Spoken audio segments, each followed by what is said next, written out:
தமிழகத்தில் பாஜக வலுவாக இருக்கக்கூடிய பகுதிகளில் ஒன்றாக கன்னியாகுமரி மாவட்டம் இருந்து வரக்கூடிய நிலையில்தான் கன்னியாகுமரியில் நடைபெறக்கூடிய இந்த ரோட் ஷோவை பார்ப்பதற்காக ஆயிரக்கணக்கானவர்கள் வந்திருக்கின்றார்கள்.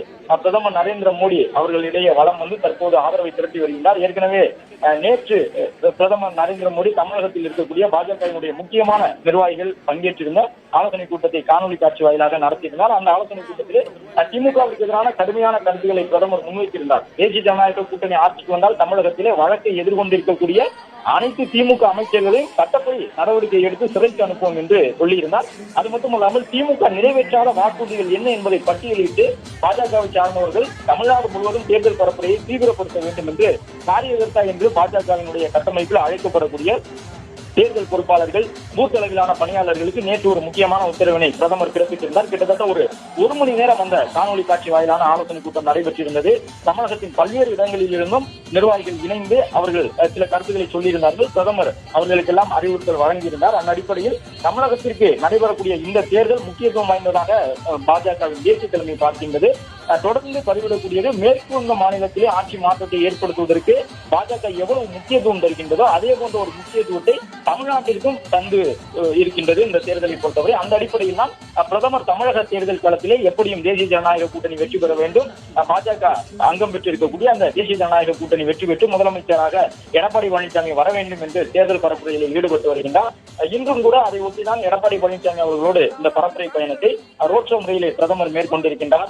அங்கே இருக்கக்கூடிய மக்கள் அனைவரையும் பிரதமர் சந்தித்து அவர்களை இருகரம் கூப்பி வணங்கி தன்னுடைய வாழ்த்துக்களை தெரிவித்து வருகின்றார். பிரதமரை பொறுத்தவரை உலகத்தினுடைய பல்வேறு நாடுகளுக்கும் சென்று வரக்கூடியவராக இருக்கின்றார். உலகத்தினுடைய சக்தி வாய்ந்த மனிதராக இருக்கின்றார்.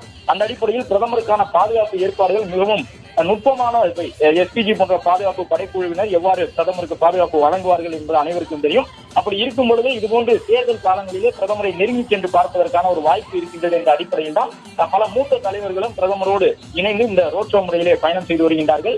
மலர் தூவி பிரதமருக்கான வரவேற்பினை கன்னியாகுமரி மக்கள் வழங்கிக் கொண்டிருக்கின்றார்கள் என்பதை பார்க்கின்றோம். இது ஒரு பக்கம் இருக்க, மற்றொரு பக்கம் நடன நாட்டிய நிகழ்ச்சியோடு தமிழர்களுடைய பாரம்பரிய அந்த கலைகளை பறைசாற்றக்கூடிய பல்வேறு கலை நிகழ்ச்சிகளும் ஏற்பாடு செய்யப்பட்டிருக்கின்றது.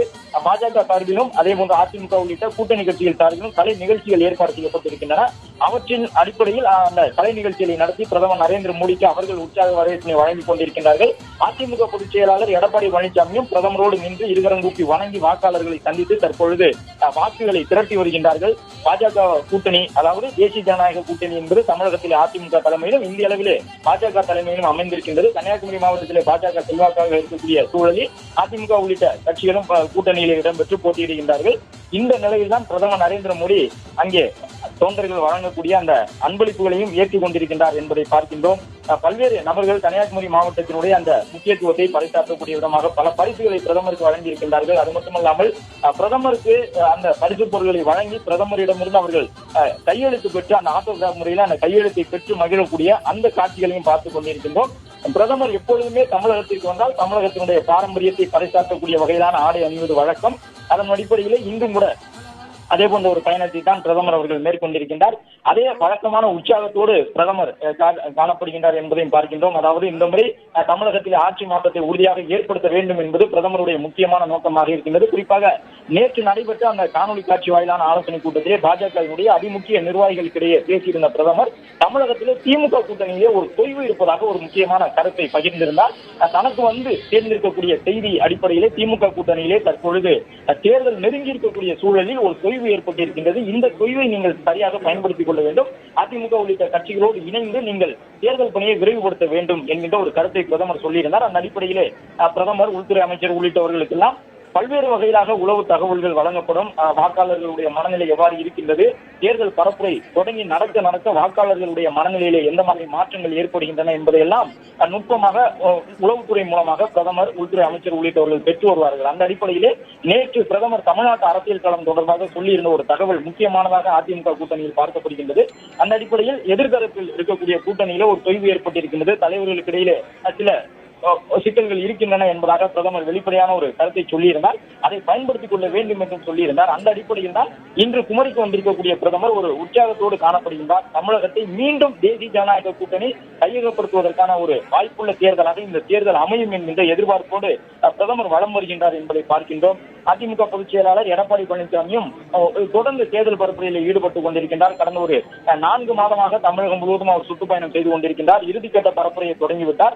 எனவே தேசிய ஜனநாயக கூட்டணியிலே பல்வேறு தலைவர்கள், பல கூட்டணி கட்சியினுடைய தலைவர்கள் தனித்தனியாக இடம்பெற்று டிடிவி தினகரன் உள்ளிட்டவர்கள், பாட்டாளி மக்கள் கட்சியினுடைய தலைவர் அன்புமணி உள்ளிட்டவர்கள் தனித்தனியே தேர்தல் பரப்புரையை விரைவுபடுத்தி இருக்கின்றார்கள். எனவே களம் இன்னும் ஒரு வாரம் தான் இருக்கின்றது. இன்னும் ஒரு வாரத்திற்குள்ளாக தேர்தல் பரப்புரைகள் எல்லாம் நிறைவடைய போகின்றன. எனவே இறுதிக்கட்ட பரப்புரையை மேற்கொள்ள வேண்டும் என்ற அடிப்படையில் தான் இப்பொழுது இந்த பயணத்தை பிரதமர் மேற்கொண்டிருக்கின்றார். பாஜக இந்த முறை தேர்தல் அறிக்கையிலும் கூட மிகவும் கவனத்தோடு இருக்கின்றார்கள் என்பதையும் பார்க்கின்றோம். கூட்டணி பேச்சுவார்த்தை நடைபெற்றது தொடங்கி கூட்டணியிலே தொகுதிகள் ஒதுக்கப்பட்டது வரை அனைத்திலுமே அதிமுகவை முன்னிலைப்படுத்தி இருந்தது பாஜக. பிரதமர் வந்த பொழுதும் சரி, உள்துறை அமைச்சர் வந்த பொழுதும் சரி, எதிர்த்தரப்பில் இருக்கக்கூடிய திமுக உள்ளிட்ட கட்சிகள் எல்லாம் பாஜக அதிமுக கூட்டணியிலே ஒரு விரிசல் ஏற்பட்டுவிடும், எடப்பாடி பழனிசாமி முதலமைச்சர் வேட்பாளராக முன்னிறுத்தப்படுவாரா என்பதாக எல்லாம் பல்வேறு கேள்விகளை எழுப்பியிருந்தார்கள்.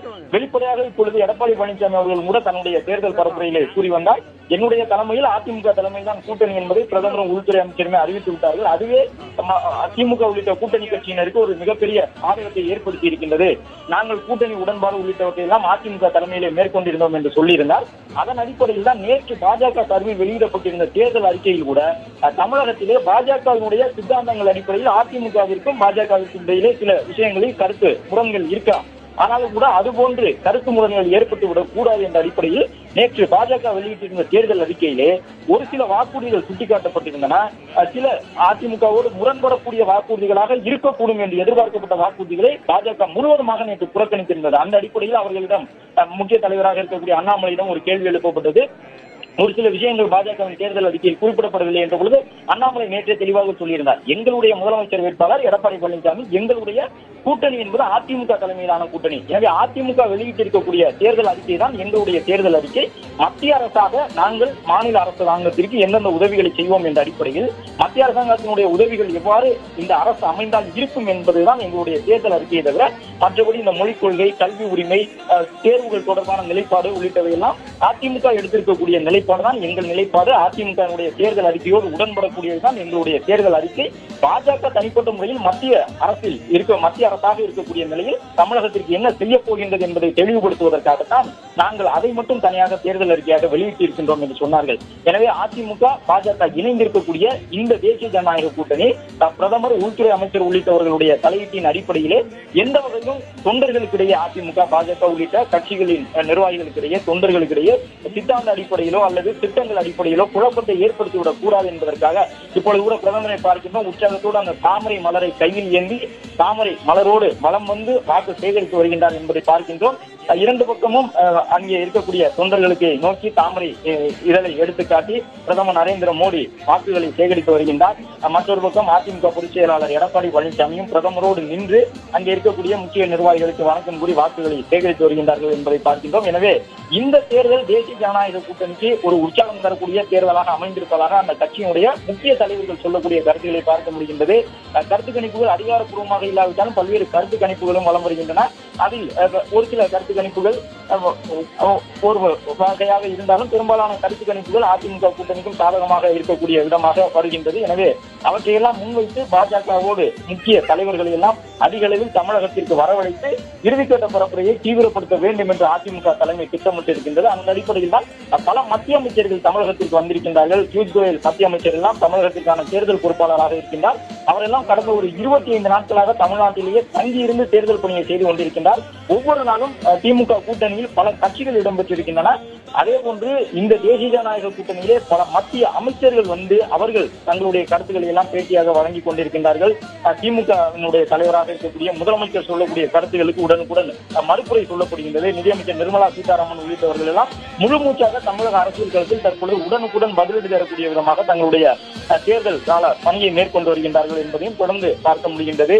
மத்திய அமைச்சர்கள் மாவட்ட வாரியாக சென்று ஒவ்வொரு மாவட்டத்திலும் மத்திய அரசினுடைய திட்டங்கள் தொடர்பாக எடுத்து கூறி வருகின்றார்கள். மாநில அரசு செயல்படுத்தக்கூடிய திட்டங்களாக இருந்தாலும் அதற்கு மத்திய அரசினுடைய துணை எவ்வளவு முக்கியம், மத்திய அரசினுடைய பங்களிப்பு எவ்வளவு இருக்கின்றது என்பதையெல்லாம் பாஜக எடுத்து கூறி வருகின்றது. இது மட்டுமல்லாமல் இந்த மத்திய அரசினுடைய திட்டங்களால் பலனடைந்தவர்கள் பட்டியல் எடுக்கப்பட்டு அதன் மூலமாகவும் அவர்களை நேரில் சந்தித்து அதிமுக பாஜகவினர் தொடர்ந்து தேர்தல் பரப்புரையில் ஈடுபட்டு வருகின்றார்கள்.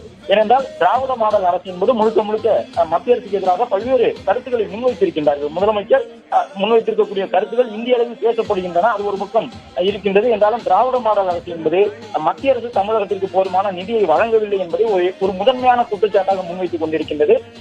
அப்படியான ஒரு நிலையில் தான் பாஜகவை சார்ந்தவர்கள், அதிமுகவை சார்ந்தவர்கள் தொண்டர்களை சந்தித்து, பொதுமக்களை சந்தித்து வாக்காளர்களிடம் பாஜக அதாவது மத்திய அரசு தமிழகத்திற்கு 5 ஆண்டு காலத்தில் வழங்கிய நிதி என்ன, பல்வேறு தர குறியீட்டு நிலைகளில் எல்லாம் எவ்வாறு இருக்கின்றது தமிழகம் என்பதை எல்லாம் எடுத்து கூறி வருகின்றார்கள்.